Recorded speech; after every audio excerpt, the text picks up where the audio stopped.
Assalamualaikum warahmatullahi wabarakatuh. Waalaikumsalam warahmatullahi wabarakatuh. Alhamdulillahil qail fi kitabih. A'udzu billahi as-sami'il 'alim minasy syaithanir rajim. Bismillahirrahmanirrahim.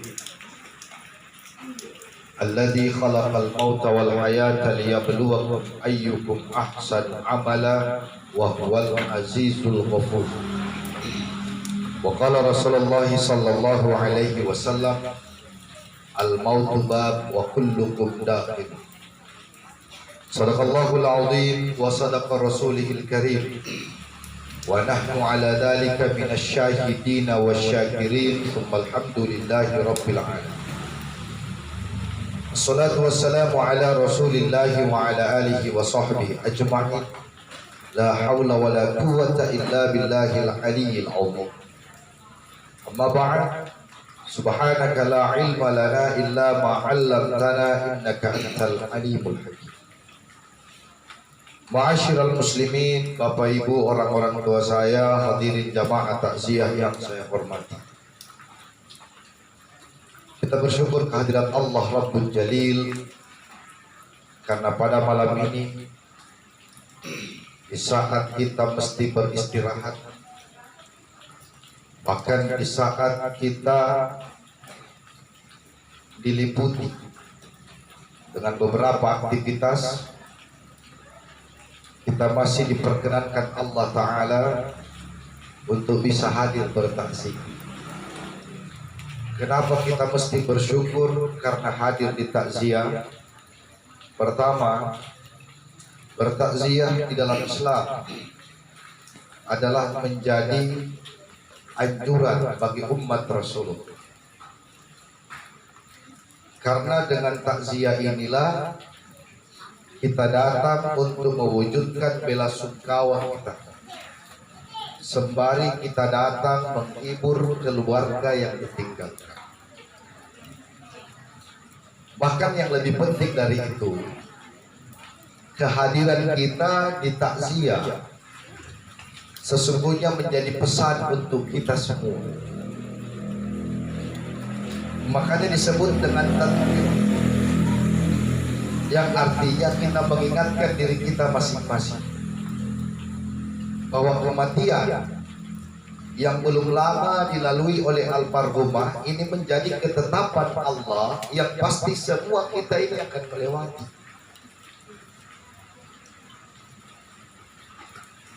Makanya Allah Subhanahu wa Ta'ala telah bersumpah dalam Al-Quran. Ada ayat yang begitu populer, hampir setiap takziah kita mendengarkan muballigh, ustaz yang menyampaikan, kullu nafsin dha'iqatul maut. Allah menegaskan setiap yang bernyawa. Makanya ketika bicara tentang nyawa, Allah menggunakan kata nafs. Setiap yang bernyawa, setiap makhluk yang punya jiwa, kata Allah, itu pasti mati. Dengan kalimat itu, kullu nafsin dha'iqatul maut.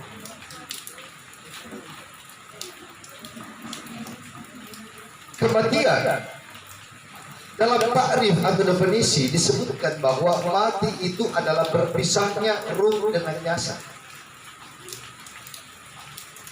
Napa ada nama kedah? Yang disebut kematian adalah lawana tubuhan musuhin alasalai tubuh kasar. Perginya tubuh halus meninggalkan tubuh kasar, dan nyawa yang seharusnya menjadi pengikat. Jadi nyawa itulah yang disebut pengikat. Yang mengikat antara jasad dan ruh itu sudah dicabut. Makanya nyawa dan ruh itu berbeda. Irfan. Agustin. Ada manusia ruhnya pergi, ya, tubuh halus sudah nasalai tubuh kasarat, tapi nyawa masih melekat, masih mengikat. Orang itu belum mati. Saya biasa mengatakan, ketika orang bermimpi, misalnya kita mimpi kita berjumpa dengan orang yang sudah mati, Kita bermimpi misalnya kita berjumpa dengan orang tua kita yang sudah mati, kita berjumpa dengan keluarga kita yang sudah wafat. Hakikatnya ruh kita itu ada di alamnya orang meninggal.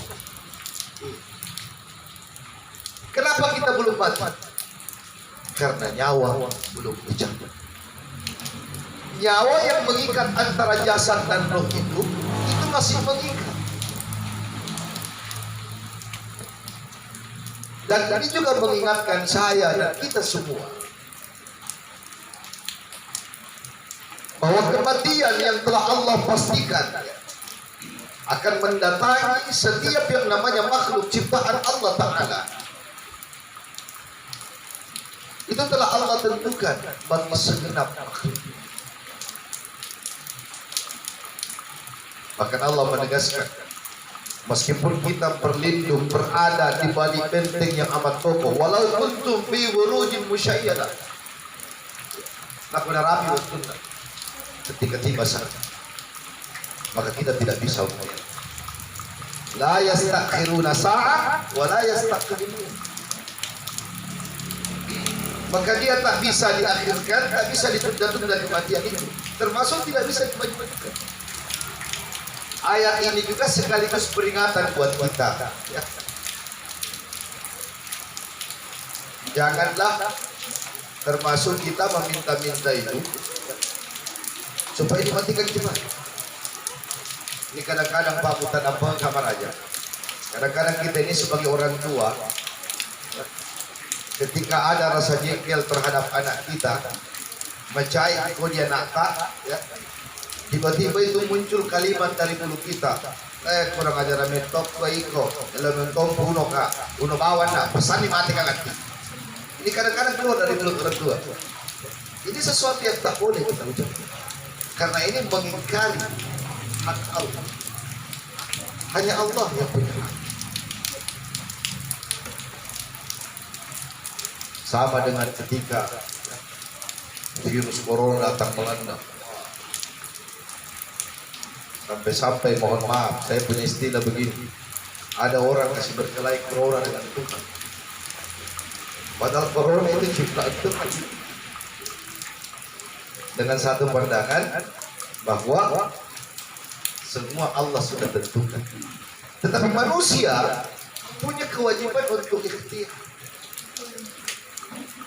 Nah, karena itu di kesempatan ini saya ingin mengingatkan diri saya sembari mengajak kita semua. Karena ini menjadi bagian untuk kita ingatkan diri kita semua tentang kematian yang dipastikan bakal datang menjemput kita semua. Maka sesungguhnya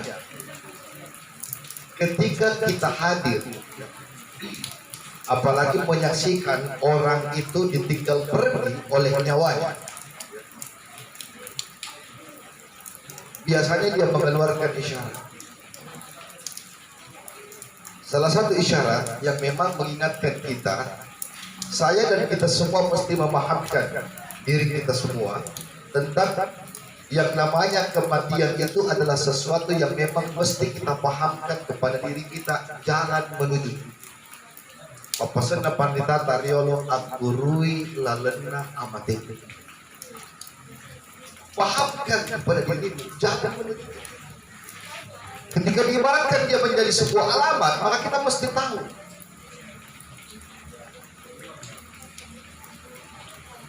Biasa atau misalnya pernah kita menjumpai ada orang sekarang, salah satu pesan dari tetua kita, biasanya itu dipegang ibu jari kaki, katanya isi ke Indo adena.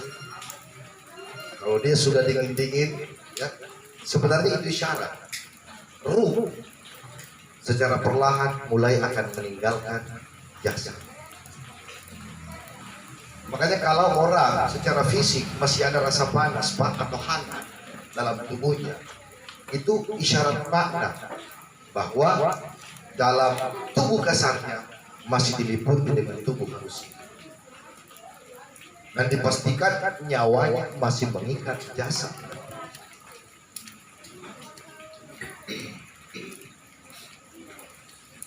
Sama ketika saya memberikan perumpamaan, Bapak Ibu tak beta dapat kamar aja.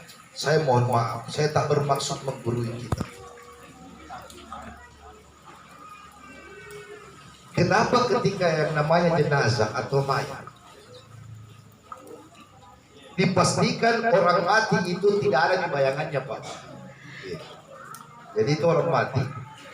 Ini kalau kita mau buktikan, mau yakinkan diri kita mati betul atau belum, perhatikan.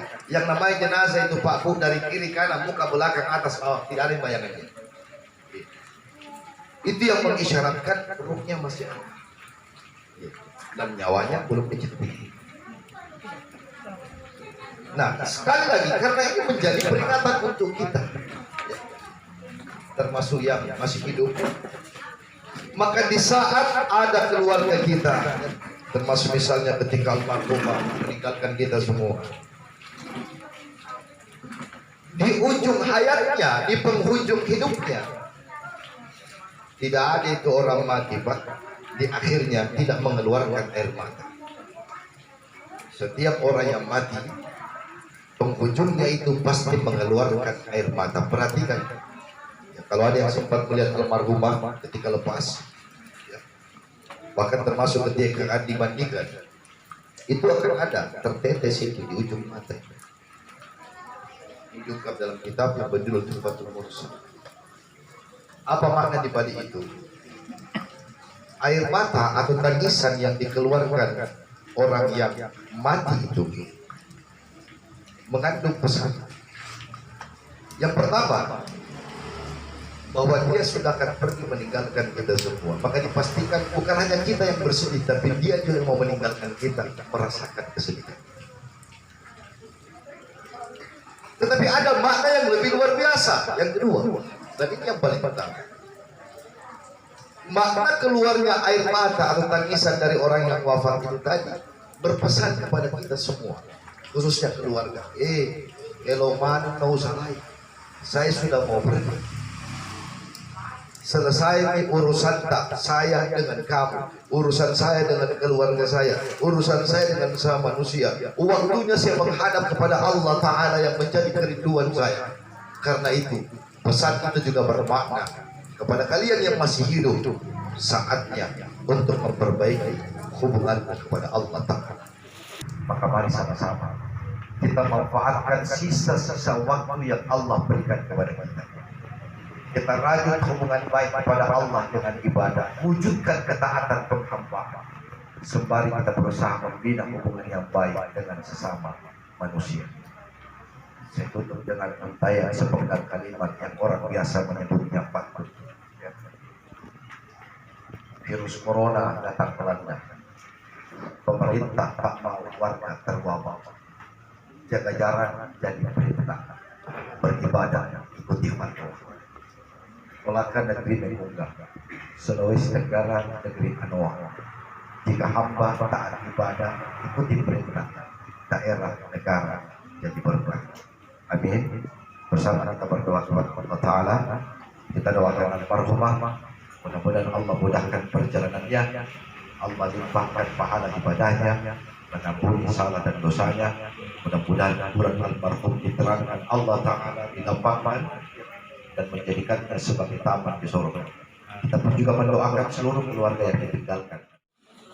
Terima kasih banyak atas segala perhatian. Saya minta halnya dimaafkan jika ada hal-hal yang tidak berkenan. Billahi taufiq wal hidayah. Wallahu muwaffiq ila aqwamit thoriq. Assalamualaikum warahmatullahi wabarakatuh.